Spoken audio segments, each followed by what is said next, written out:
Hey guys, this video is all about building an early game team, mainly focused around what available heroes you have, but also very focused on team composition in general. And I also want to go into the tier list in a little bit more detail to maybe help explain a better way to use it, and we'll look at how you can replace and substitute that team to make it better for yourself.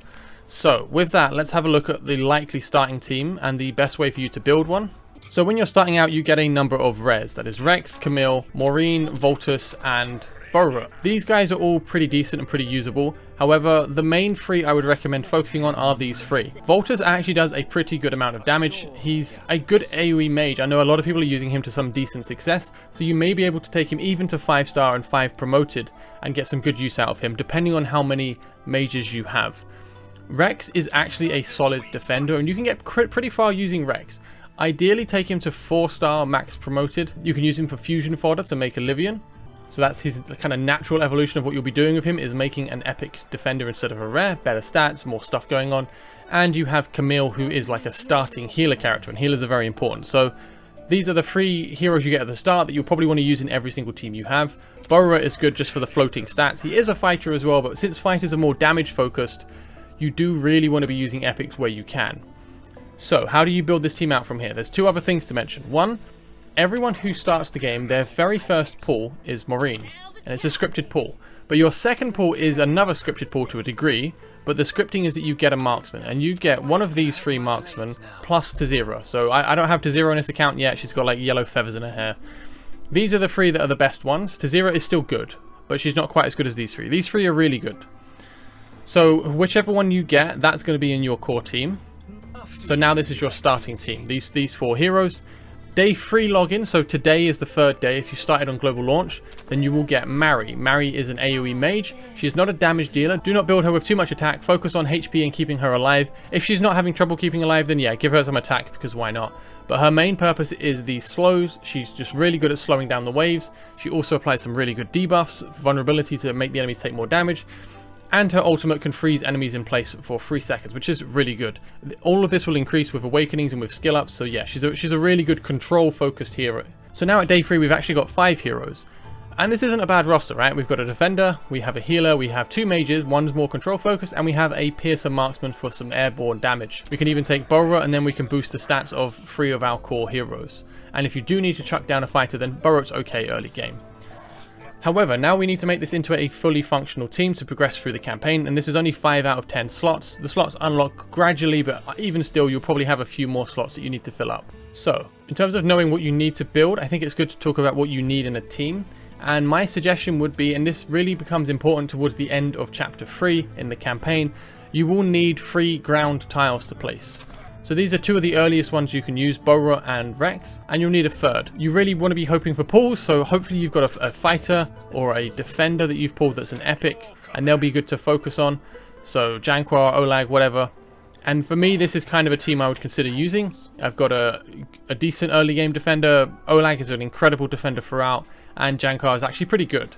Or Vorov is amazing. So now we have a pretty good team of ground heroes. The reason for this is, as you get later into the campaign chapters, you will start encountering stages where there are 3 lanes to defend at once. So I would strongly advise keeping 3 heroes to block with. It makes it easier so you don't have to keep swapping teams around when you get to those stages. So yeah, one of them should be a defender, maybe 2 of them. Ideally, at least one of them is a fighter. My preference is 1 defender, 2 fighters, because then you can defend the hardest hitting lane with the defender, and you can use the fighters facing inwards and 1 step ahead of them in order to help support that defender.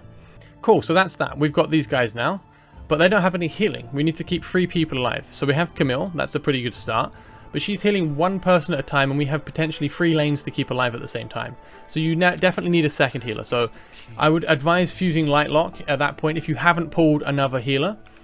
Of the other epic healers, most of them are pretty good. If you have Midan, she's fantastic because she heals up to 3 targets. Vortex or Hollow have a really wide healing range, so they're really easy to place and to cover a broad area of the map. Nisande is a really good single target healer as well. Of the epic healers, the only one I would really kind of recommend against is actually Dolores.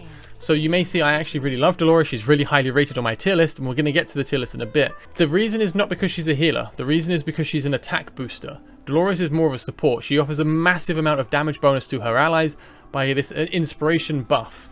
30% of her attack is given to surrounding allies, a really powerful attack booster, but not really a good healer. So we don't want to be using Dolores as our healer. We want to be using Lightlock and Camille, or if you're fortunate enough to have Midan or Vortex, those two are fantastic, or Hollow, or the ones I listed.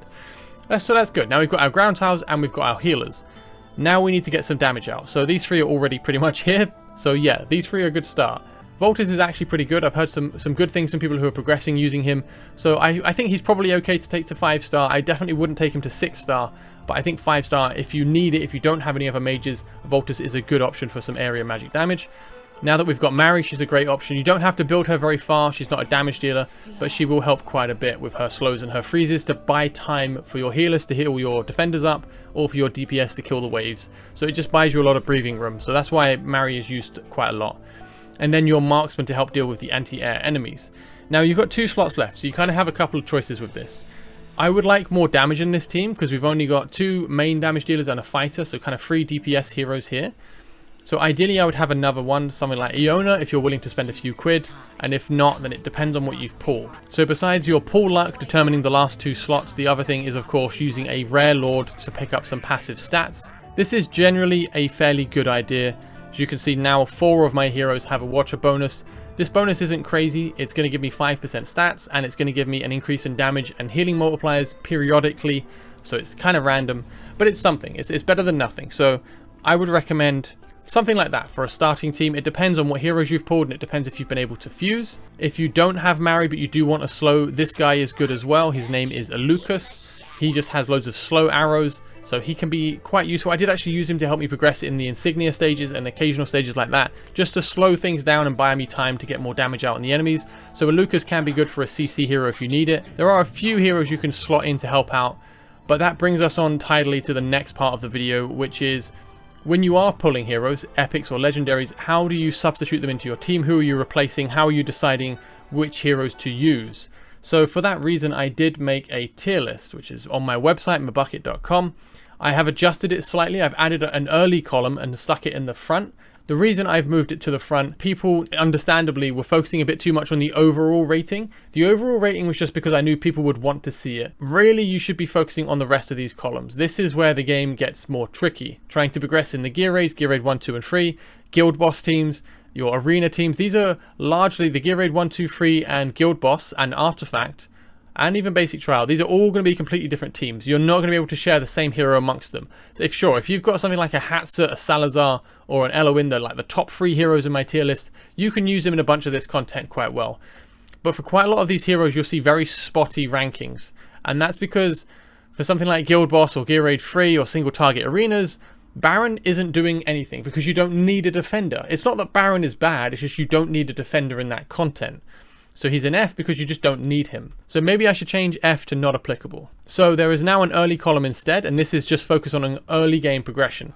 This column is mostly useful for the first perhaps 2 weeks of gameplay, maybe even just the first week if you're progressing pretty fast.